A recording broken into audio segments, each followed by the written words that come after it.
Hello everyone, I'm Michaela Kathleen, and for this month I'm going to be doing a series of videos celebrating Black History Month. I did this last year with Women's History Month, and I wanted to do it this year with Black History Month. I think it's really important and helpful to recognize these months as they come up. Obviously, you want to make it a habit to recognize these issues all year long, but I feel like these months can help you to kind of reinvigorate that focus. And these months can kind of give you the kind of added inspiration to learn about our history and see kind of how far we've come, and also recognize how very far we have to go, especially this last year has shown us that. So for this first video for Black History Month, I am going to be taking stock of my shelves, looking at how diverse, or sadly rather not diverse, they are.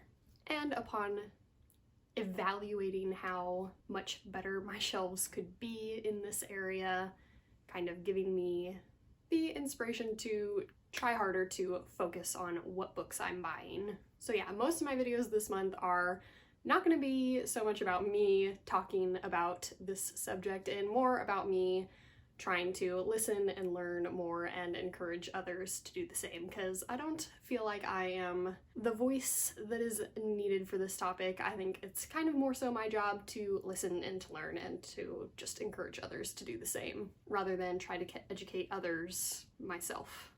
So yeah, first I'm going to talk about the books that I own, that I have read, and then I will talk about the books on my TBR, which fortunately I'm doing a little better on my TBR than on the books that I already own.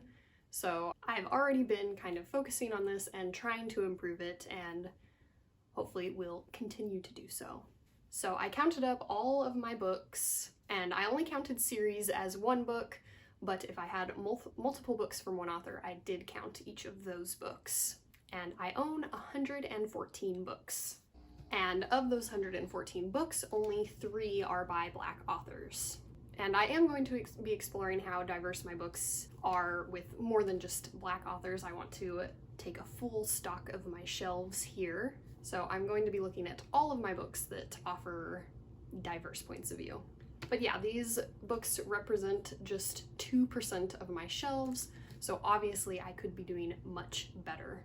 Later in the month, I will be doing a video of books by Black authors that I would like to buy and read.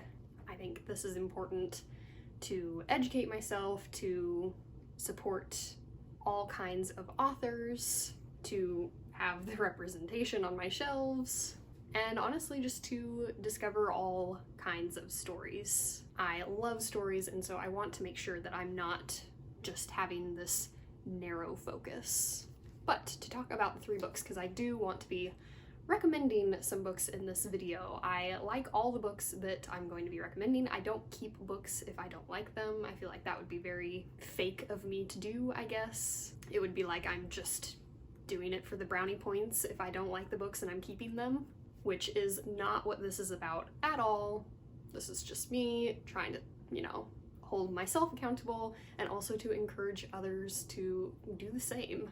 I mean, obviously, this is not for brownie points because I only own 3 out of 114. But let's talk about these 3.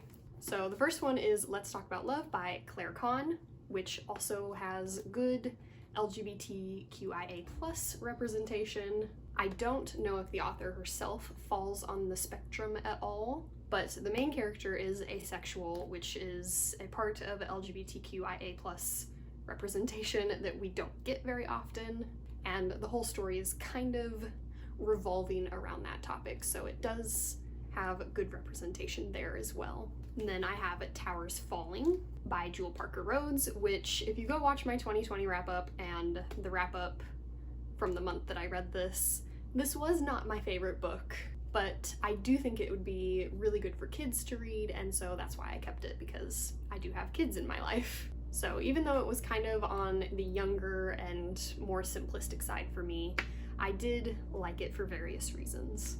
And it follows a young girl who is learning about 9/11 for the first time. And finally, I have The Hate U Give by Angie Thomas. which is just a really, really powerful story about a girl who witnesses her unarmed friend being shot by police. And I highly recommend not only the book, but also the movie. The movie has an additional scene towards the end that is very powerful and really drives the message of the book home. So moving on my shelves, I own 2 books by Asian authors. I have the Three Dark Crowns series, which is a 5-star series for me so far. I'm in the middle of the 2nd book and is a really fantastic fantasy read. And then I have Harley in the Sky, which I did not love this book. Again, you would see that if you were to watch the monthly wrap-up that this one was in. But this one was a bit of a keepsake because it was the first book that I got from the Once Upon a Book Club subscription box. So that did play into why I kept this book. I do feel like this book had some good, interesting representation. It was more so the plot that I just didn't find super interesting. And again, this means that 1% of my bookshelves have Asian representation. So again, a place where I could be doing it much better. Next, I have 2 books with Latinx representation. So sticking with this same theme of 1 or 2% of my books representing an entire category. So first I have They Both Die at the End by Adam Silvera, which also has LGBTQIA representation and is a really lovely love story and just has a really strong ending as well. And then I have Hamilton, The Revolution by Lin-Manuel Miranda, which I love Hamilton so much. I have a whole quotes video where I just rave about all of the great quotes that are in this. It's just such a well put together story. It is, to me, basically perfection. And then I have a few mental health representation books, which these are all 3 by straight white people. But this one from Once Upon a Book Club was advertised pretty hard as an Own Voices novel. And I think having books with mental health representation is important as well, although I definitely could do better about getting books with mental health representation in people other than people that look like me. And I will say, I don't know the life stories of all of the authors on my shelves, so I might have more that would fall into this category. It's hard to know for sure. These were 3 that I knew for sure were written by authors who actually have dealt with and experienced the mental health issues that they're exploring in their books. So first I have The Edge of Anything by Nora Shalway Carpenter, which just has 2 really great main characters that are well fleshed out, and I really kind of connected with both of them, and one of them struggles with OCD. And then I have It's Kind of a Funny Story by Ned Vizzini, which I originally first saw the movie of this and really enjoyed it, and I enjoyed the book as well, and it follows a teenage boy during his time at a mental health hospital over the course of about 2 weeks or so, and is, I think, at least partially autobiographical, so I think a very truthful representation. And then Turtles All the Way Down, which is another book that deals with OCD and is by John Green. And then on my shelves I have no Native American books. I do have one over on my TBR, and there are plenty of other categories that I'm missing on that I could and should make the effort to try to find books in these categories. But yeah, that was the books that I just talked about represented just 10 books on my shelves of 114 books, which represents 8% of my shelves. So I would like to work on getting that number up a little higher. I don't think these books will magically make me like a perfect person or completely woke on everything or, you know, whatever. It's just a small step that I can take, that I want to take. I love reading, and not just for the enjoyment of stories. I think a lot of people enjoy reading for the personal growth that they can get from books. And so this is just an area where I see where I could have some personal growth. But moving on to my TBR shelves, where I have begun that process a little bit. Again, I only counted series as 1 book, but I counted repeat authors. So on my TBR shelf, I have 46 books, and of those, 7 books are by Black authors, which represents 15% of the shelf, much better than my owned bookshelves. So first I have Monday's Not Coming by Tiffany D. Jackson, which has just a really beautiful cover.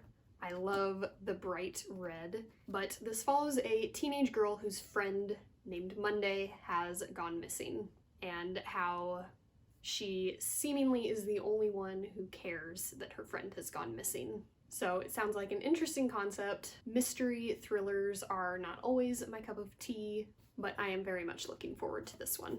Next, I have 2 books that I got from the Bibliophilic Excursions box, which is a subscription box that each month they pick a country and they send you 2 books from that country, as well as some goodies from that country, and this month's box was South Africa. So I picked that subscription box partly because it was going to be sending books from other countries, which I was very curious about. So the first one is Cry the Beloved Country by Alan Paton, which is a really well-respected book from a very well-respected author. And then I have Born a Crime by Trevor Noah, which I'm super excited for. I love Trevor Noah's stand-up, and I think while this will be a heavy hitter, it will also have his very light, fun, comedic tone. Then I have The Black Kids by Christina Hammonds Reed, which follows a teenage girl during the Rodney King riots. So I think this will be a very interesting perspective from that time. It has a very beautiful cover, and I'm really excited for this one. Then I have My Sister the Serial Killer by Oyinkan Braithwaite. I apologize if I mispronounced that. I looked it up and listened to it a few times, but I still apologize if I got it wrong anyways. But this is another kind of murder mystery thriller situation. It is about a girl whose sister is a serial killer, but apparently not a very organized one, or not very good at it, and so she's helping her cover up the murders, which sounds like a super interesting concept. Definitely unique. Again, because of the genre, I don't know if it'll be my most favorite read, but I'm certainly intrigued just based on the concept and the dramatic title. Then I have Black Panther: The Young Prince by Ronald L. Smith, which is a movie tie-in for Black Panther, which I usually don't love movie tie-ins, but this was on the Disney Movie Rewards website, so I cashed in my points for it. They've never had books on that site before, so it was exciting to see a book. But yeah, I hope I will enjoy this. Movie tie-ins are usually not my thing, but I am hopeful regardless. And then finally I have The Mothers by Brit Bennett, who again is a very well-received, well-respected author so far. This was her, I believe, debut novel, and I believe the only novel she's had since this one so far is The Vanishing Half, which was also very well received. So I'm excited for this one. I think it'll be a heavy hitter. Literary fiction is not always my thing, but again, this is kind of all about me trying to branch out a little, not only in my authors and the diversity on my shelves, but also in the genres that I read. I only have 1 book by an Asian author on my TBR shelf, representing just 2% of my TBR shelf, so not doing much better there than on my owned books shelf, or my read book shelves. But it is The Bonesetter's Daughter by Amy Tan. I know I've read some Amy Tan for school, I think maybe just some short stories, but again, she's a very well-respected author, so I'm excited to give one of her books a try. I have 2 LGBTQIA+ representation books on my TBR shelf. I actually have more books with LGBTQIA representation when it comes to just looking at characters, but for this I was only looking at authors for all of these categories, because mixing the two would have been too complicated, and also, while I'm sure most authors put a lot of effort in trying to make their representation accurate, I think you're just going to get the most accurate when you have representation from authors who actually represent that category. So the 2 I have on my TBR shelf are Eliza and Her Monsters by Francesca Zappia, which I am really excited for this one. It reminds me a lot of Fangirl by Rainbow Rowell, which is one of my all-time favorite books, so I'm hoping that this one might be as well. And then I have This Is Where It Is by Marieke Nykum, which takes place, I think, over the course of about a half an hour, and it follows a school shooting. And then finally on my TBR shelf, I have one book with Native American representation in The Absolutely True Diary of a Part-Time Indian by Sherman Alexie, which I think is just a piece of representation that people, myself included, don't think about as much as some other types of representation. And so I think it's important to try to remember these groups who tend to be a little more forgotten.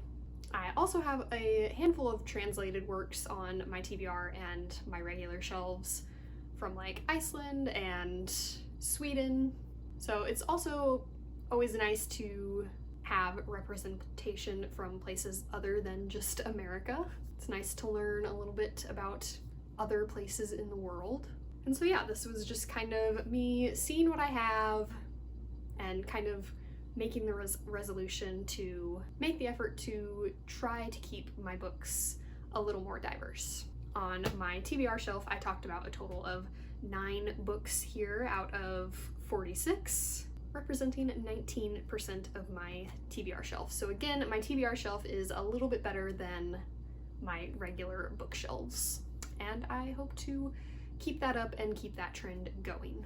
So yeah, I hope you enjoyed watching. I hope you will stay tuned for my other videos in this month, and thanks for watching. Remember, words matter.